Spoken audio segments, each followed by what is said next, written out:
focus on the percentage returns, not the money.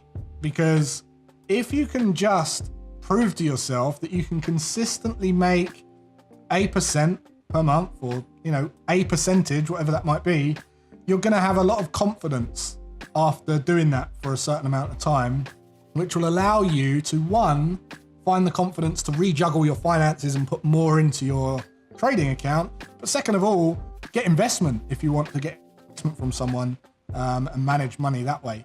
But if you're trying to rush to make a certain profit, it's going to cause you to become very deflated. What's everyone? Today I'm sitting down with Jason Graystone. We had a talk or interview many years ago, like 2-3 years ago or something, way before COVID, way before a lot of stuff happened. So how's it going, Jason? It's going well, man. I think this is our third chat, actually. I think we did one a few years ago and then one like 5 or 6 years ago or something. Good you remember. That's cool. So tell me, what's been going on for you in the past few years, which is a weird question to ask, but go ahead. Well, we obviously went into the world of COVID just over a year ago. But before that, really focused on enhancing my own programs. So obviously we ran a trader program. I've since launched a wealth creation program, which is more kind of an overall comprehensive wealth program called the Tiers of Freedom. Launched a podcast since I last spoke to you, and launched a show since I last spoke to you. And then we went into COVID. So yeah, COVID has kind of had some great trading. I had a great trading year last year. My best trading day ever on the 3rd of April, 2020, since I've ever started, since I started trading. And yeah, we moved into a different house, written a book, finally finished the book. So yeah, loads going on. Awesome. I'm curious to hear, so you mentioned having your best year during COVID, of course. A lot of people are mentioning that so far. It seems to be a common thread.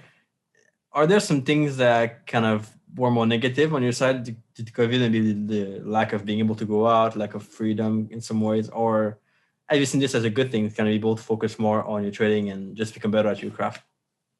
Yeah, for me personally, I've always worked towards becoming, in this place of financial freedom, which is being able to work from anywhere and being able to generate income as passively as possible. So even with my trading, I try and make it as passive as possible. And in 2020, I did have this kind of overwhelming realization that it felt like everything I'd worked towards in my life, like at that point, it was like the end boss, and it was like I'd completed the game. It was like the final test. Where are you when we all go into lockdown? And I just felt personally like a massive sense of achievement that my life wouldn't be upheaved or disrupted in any way whatsoever.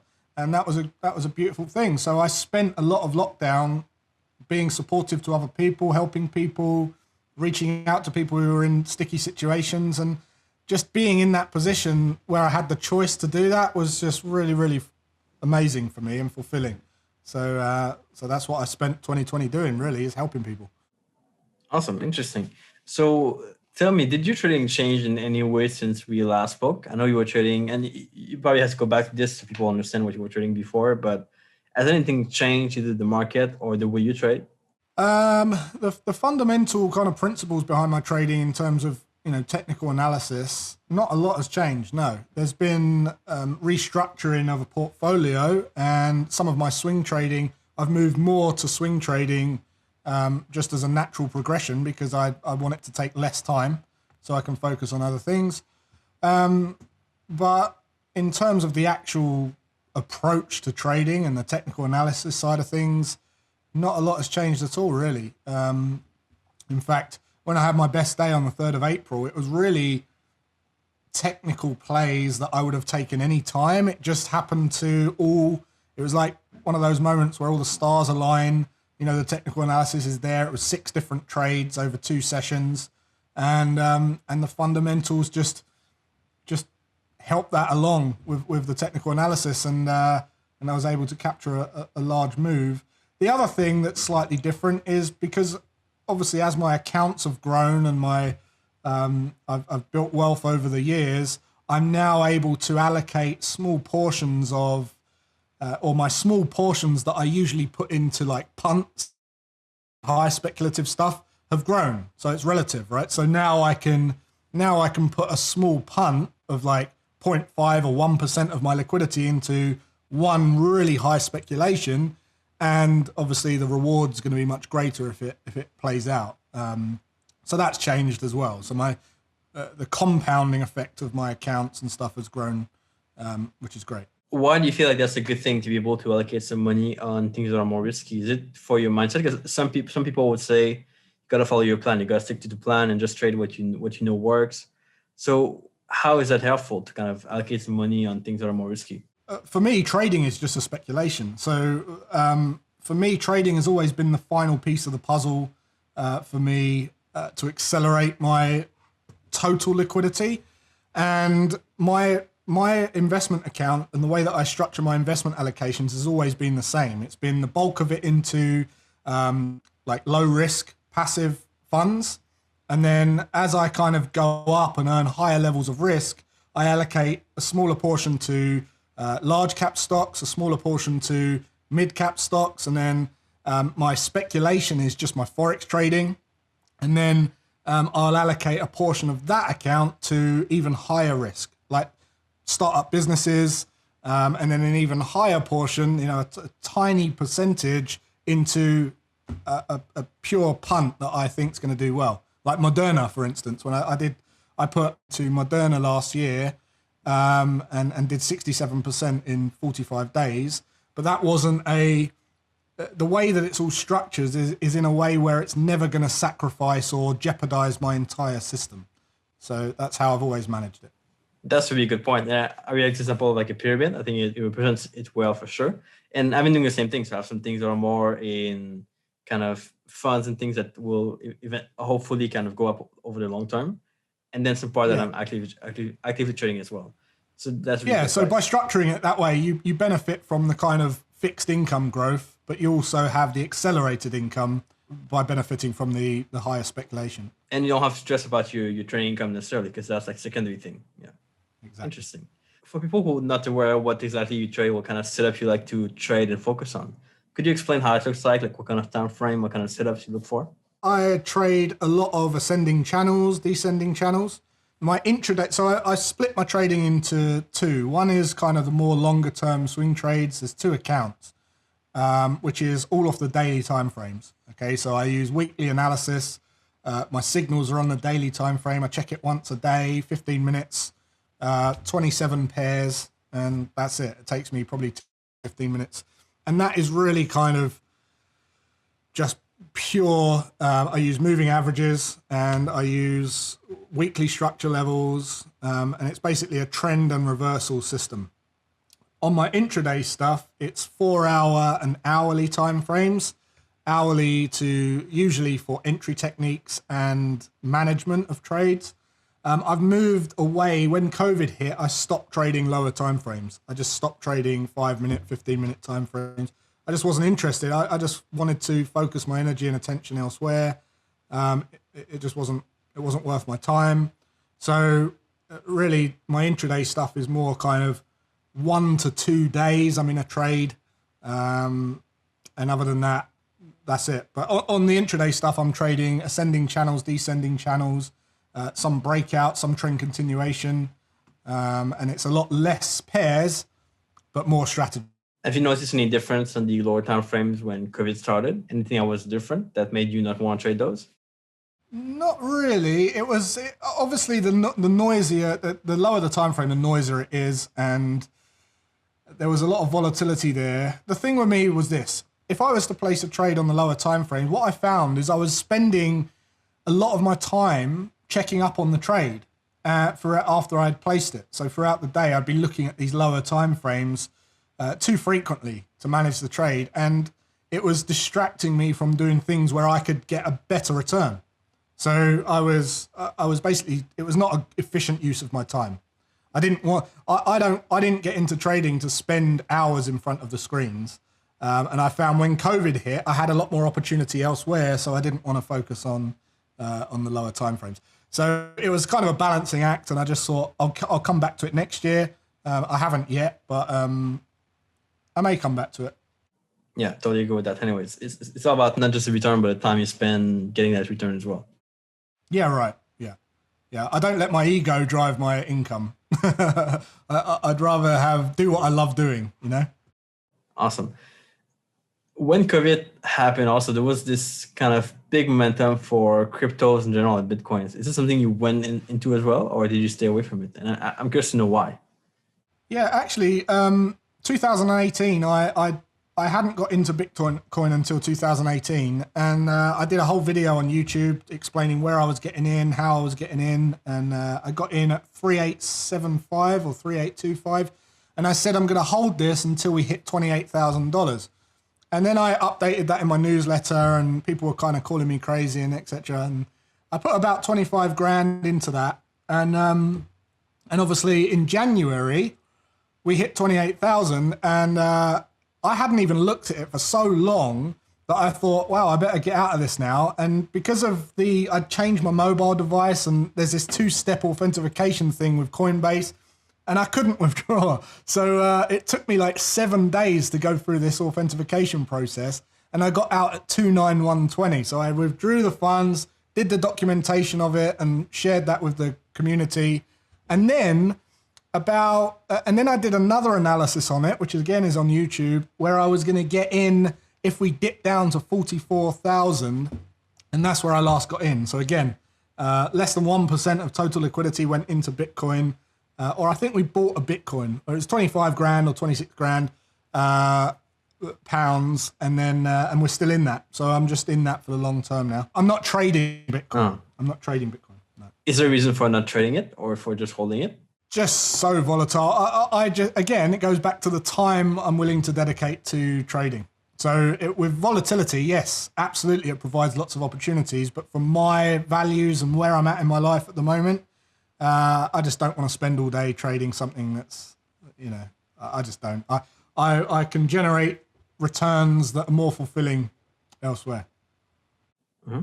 So I'm curious to know, probably you've had a lot of people reach out to you because of COVID and people getting to trading more and more and more that kind of want to get started. What would be your advice for them? Where should they kind of start to learn trading for people that are quite new? I'm sure you've covered this with all the great guests that you've had on your podcast, but the first thing I always say to people learning to trade is just figure out when a consistent time is that you can dedicate to trading. Because what I find is a lot of people go into trading, one, with this unrealistic expectation that you can generate a certain amount of money per day, like consistently. And that trips a lot of people up because obviously the market ebbs and flows, there's drawdown periods.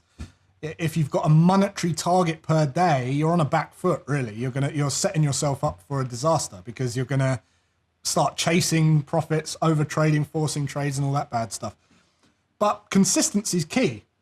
So even when you're learning to trade, it pays to set out with consistency. So that means what time of the day in your diary can you consistently dedicate to just looking at the markets and learning the process? If you can just start with that, then you can start building trading around your current lifestyle. When people learn to trade, I always say you have to learn around your lifestyle and your personality. Lifestyle in terms of time frame, lifestyle in terms of when you can be at the charts and what time frame is going to work for you, and personality wise in terms of strike rate and risk reward profiles and things like that suit your person. And as long as you get consistent with that, you're halfway there, and consistency is the main thing. So consistently be at the charts. If you can only check the charts, once a day or twice a day consistently, then you want to start on the higher time frames, start on the dailies. If you can check 4 times a day and do that consistently without being pulled into meetings and picking the kids up from school and all that, 4-hour time frame maybe, but I would stay on the higher time frames while you're learning. And the most important thing is just consistency. And then the second thing is just focus on not the money, but the percentage returns. Focus on, let's take it back a step. first of all, know that there's not one strategy that you can just take off the shelf and go and trade and do well with it. You have to be a system developer. You have to be able to take a system, make it your own based on your lifestyle and your personality, and then test it so that you find it to be profitable, and then go and trade it. And when you're trading it, I would say focus on the percentage returns, not the money. Because if you can just prove to yourself that you can consistently make 8% per month, or a percentage, whatever that might be, you're going to have a lot of confidence after doing that for a certain amount of time, which will allow you to, one, find the confidence to rejuggle your finances and put more into your trading account. But second of all, get investment if you want to get investment from someone, and manage money that way. But if you're trying to rush to make a certain profit, it's gonna cause you to become very deflated. That's what I've found. So give yourself enough time, I guess, is my biggest tip, and be consistent from day one. The time, give yourself 12 months minimum to learn and really grasp a strategy, play with it, test it. By setting a year, you're actually dedicated to the process. You've got that time pressure off. It's a real skill. It's something that's real professional that you're going into as a business. And just by accepting that 12-month period of learning and really getting good at something is going to take all that time pressure away from you. And you can also tell everyone else around you that I'm 12 months yet until I'm even considering going live. That's what I'd recommend. Those are really good points, and that's awesome. I think when people come into trading the first time, usually they look for the sort of strategy that someone has that they can just copy and execute and trade automatically. And then if there's something wrong with it, then they go to a different one. But if they just build something of their own and just try to observe the market, see how the market works and how they can benefit from it, I think then they will have a much better advantage. Or even like take something that exists, but make it your own, like you mentioned. You have to make it your own, because the thing with strategies is your edge is continuous work. So to refine your edge, it takes continuous work, which comes from you understanding your system. It's a bit like when you buy a house. As soon as you buy the house, brand new house, it starts decaying, and the bricks are decaying, and the mortar's decaying, and the roof tiles are breaking. It's the same with a strategy. As soon as you take a snapshot of that strategy, it is losing its edge. So although it has edge, it's up to you to maintain the edge and develop the edge so that you continuously beat the market. And that is something that only comes from you playing around with ideas, testing ideas, tweaking it, optimizing it. And that's the only successful traders I know are ones that have developed a system that way. I don't know anyone who's taken a strategy off YouTube and they're still trading it 10 years later.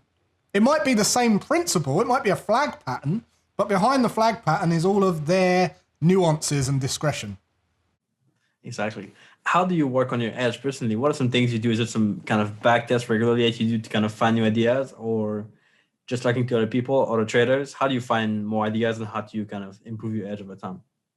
Yeah, so first of all, I mean, the main thing is like immediate feedback of my trading review. So I'm looking at things like, my self-review. So I try and work towards making 0 mistakes. And the way I do that is I review the trades that I'm taking. So the first thing I review is, losses greater than I should have made. So if I'm risking 1%, for instance, for the example here, and on one trade I lose, at 1.5% loss, then that 0.5% will be added into a column in my journaling to say that was a 0.5% loss due to error, right? And then the same goes for my wins. So if I take a bigger win, or I got lucky, or I was in a trade that I shouldn't have been in, and I make a win as a result of being in a trade that I shouldn't be in, that goes in that column as well. So that's wins due to error. And I basically do that for taking more loss than I should have, missing trades, or execution error. and I do the wins and losses for all of those. And what I'm trying to do is trying to get that number down to zero each and every month. So I'm trying to basically trade my plan flawlessly, and that's how I continuously not develop my edge, but maintain my edge. Edge development to me is about discretion. So just putting a lot of reps into the market, journaling your trades, doing your post-market analysis and going, you know, I've actually seen this happen before. I had my target here and we rolled over before. You know, I'm going to go look back historically at what happened there. And maybe there's a more optimal position for my target, or maybe I can be more aggressive on entries, or maybe I can, you know, give my stop loss a bit more breathing room, because you see patterns after being in the markets for so long that you actually, you don't know what's going to happen, but you kind of get more of a feel for the breathing patterns. And that's when you can go, I'm going to look into that a bit more. Does that make sense? So it's like, I've seen this happen too many times now. I've made notes of this. I'm going to go and look at that and see how I can refine that. And then you go back and you see either one, where you're leaving money on the table, two, your stop loss is getting stopped out when, if you gave it a bit more breathing room, it would allow the trade to play out in your favor, or you didn't get in the optimal position. And those are things you constantly refine using your journal data. So the journal data then becomes your back testing. So you go back and you go, right, now I've got my new back testing, which is all of my journal trades. Now I can kind of optimize this. And I do that on a yearly basis now, that big review. Yeah. What if you start to realize that the mistakes you've made on some trades were giving you more profits than losses?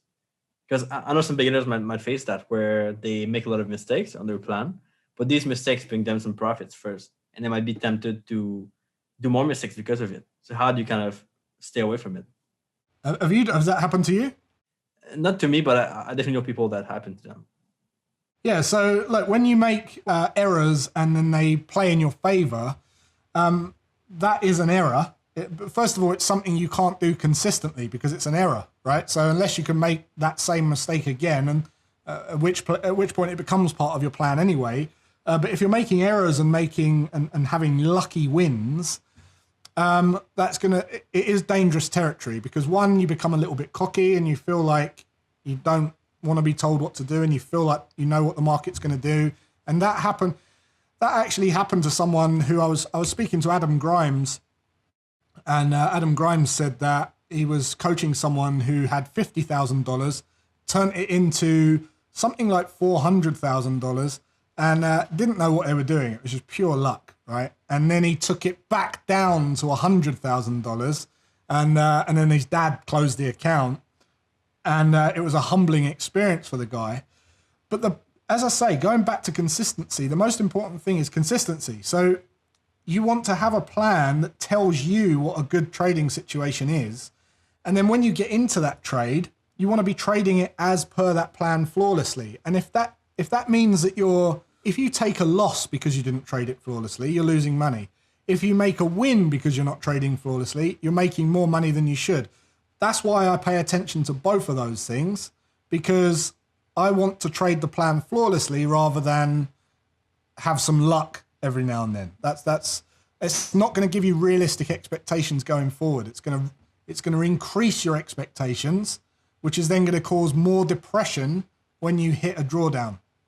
The thing I always tell myself is the fact that these wins now that were mistakes, they might turn to losses next time, and they will lose money next time probably. So it's not worth taking them. Exactly. It's really not worth taking them. And if you do, just make sure that you write it down as an error, you know, as a gain, a gain in your account due to error.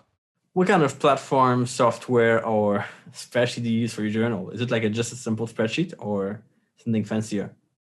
I use Google Sheets with Notion. I use Notion. I keep my whole life and my business in Notion, and then I've got various links and pages and embedded forms to all of my tested data. But Google Sheets is very powerful, very mobile, and very secure, in my opinion. So it does the job. That's all I use. What makes you want to use this versus a typical trading journal software? I just love the manual process. I feel more connected to the numbers. I feel closer to the performance. I feel like I can feel the breathing patterns more. That's maybe just me. What I would say about that is this though: if you're thinking about testing and you're thinking about analyzing a strategy, if you can't be bothered to do it manually first, don't think about using those automated journaling packages, because they will do you no favors. Like, it's okay if you want to take your trading to a next level and maybe automate some features and have all that cool luxuries.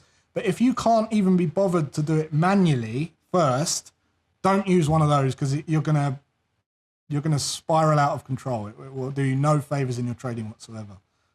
Actually, I kind of agree with you. So I've tried many like trading journal softwares, and there's always just like one thing missing that I want to have that I cannot have in that software, and then I have to go back to something manual. So I totally agree with you on that. So for me, it's either like so Notion kind of similar for me. It's like Trello with some boards and some spreadsheets. Trello's great. Spreadsheet's great. As I say, I just feel connected to the numbers that way. And now if I ever want to use one of those automated journals, those nice packages, then at least I know how to use it and it's kind of serving me rather than me serving it. And that's the way I like it. I'm curious to hear how you combine trading and life and business at the same time. How do you kind of deal with all these aspects to kind of be on top of everything in all aspects? Since we first spoke, I think it was like 6 years ago, maybe.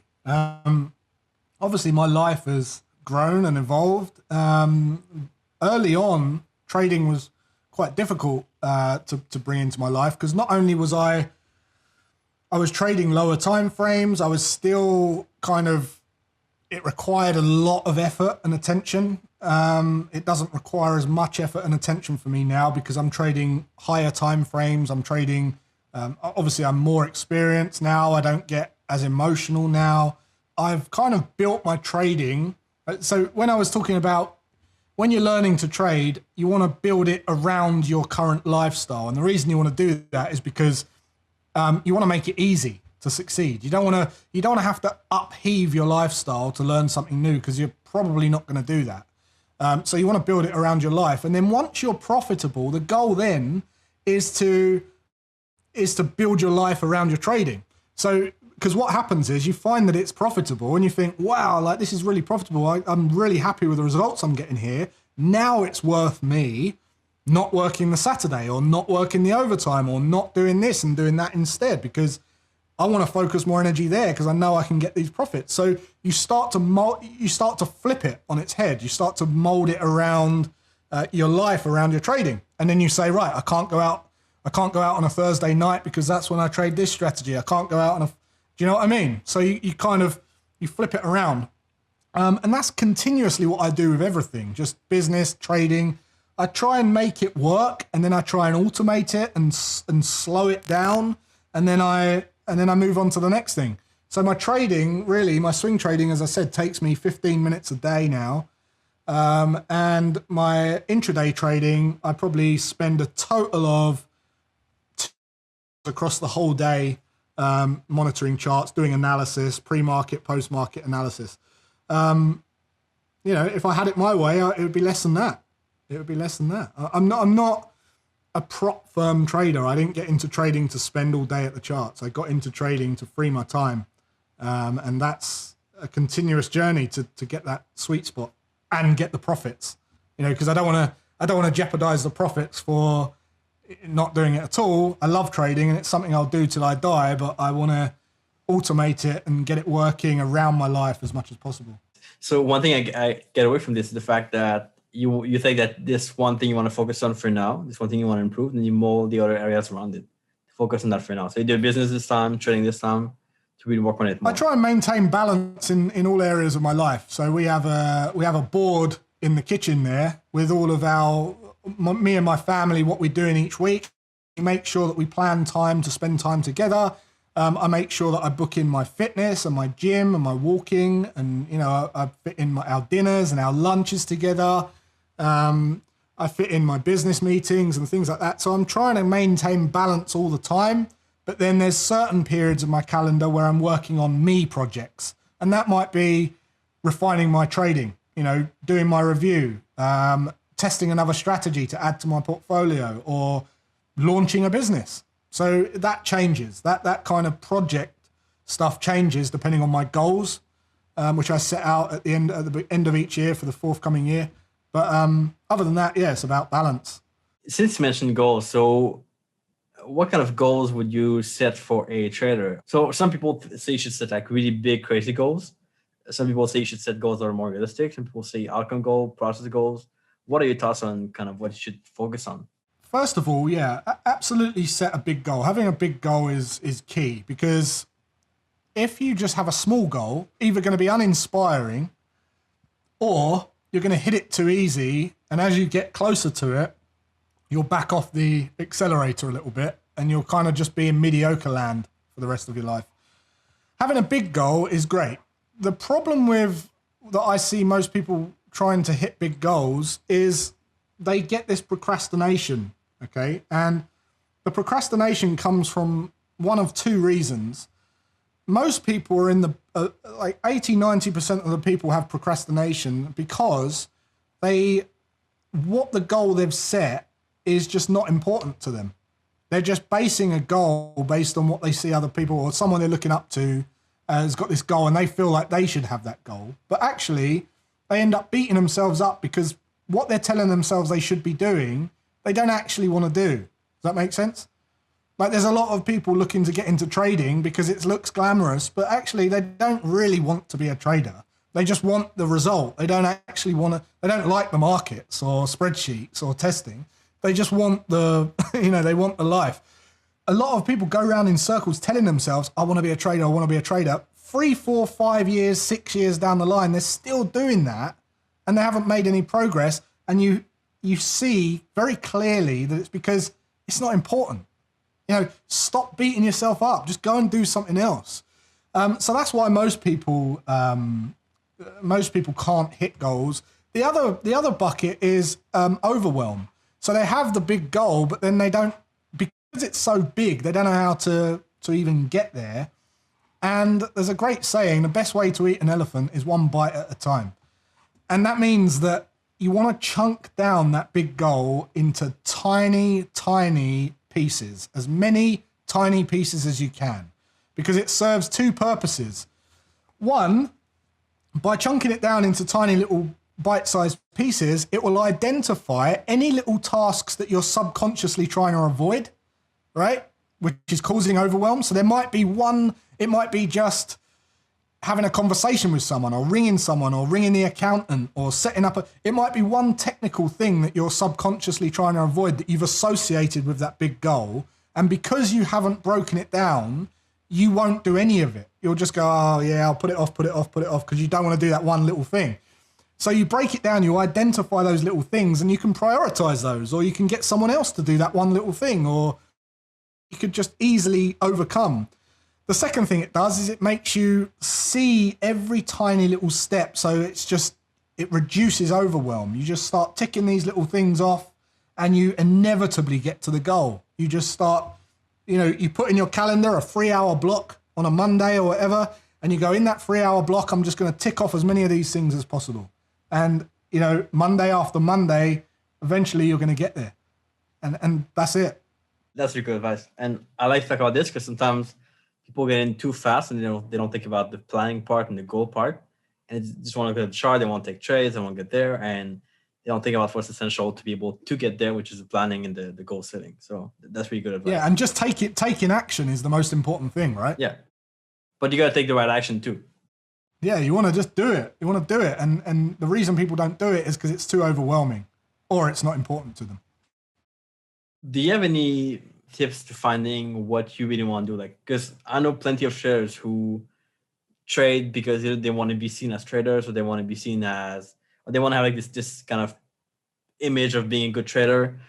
How should people find what they really want in life? And that's a tough, long question. So I'm just feeling thoughts on this. It is a very interesting question. And a lot of people have this perception that they've got to go and find their purpose in life, like it's this kind of external thing. When in actual fact, it's demonstrated in your day-to-day actions. Whatever it is you do, you choose to do because you feel like there's more benefits of doing that thing at any given time. And a great way to see what you value most and what you're up to, what you're made to do in the world, is see what you spend most of your money on. What do you talk about most? If I was to ask your friend what you're known for or what you talk about most, what would they say? Right? What would you do if you didn't get paid? What would you choose to do on a Monday morning? You wake up and you don't get paid. What would you choose to do? When you start asking yourself these questions, you'll see a pattern emerge. And that pattern will be something you're demonstrating all the time throughout your life. It will be a common theme that will be there up until this point that you're known for. Once you know what that is, then you can ask yourself, how will trading or investing or doing this next goal help me be more of that? How will, write down literally 50 to 100 reasons why learning to trade will enhance more of who you really are or be able to help you live more by those values. And what you'll do is you'll realize that you'll have a new set of beliefs. You'll have a new belief system that really motivates you to learn trading or learn investing or whatever it is you want to do, or manage your wealth or save money or whatever it might be, because you'll now see how it's going to help you be more of who you really are and what you want to love, what you love doing. So a lot of my work, a lot of work I do with clients isn't really about changing who the person is. It's about getting them back to being more of who they really are. And that's freedom. That's pretty cool. I'm glad we talked about it. So I don't know if people will like it or people will be interested in that more than setups and things, but I think this is really good advice that probably everyone needs to hear for sure. So I'm glad we talked about this.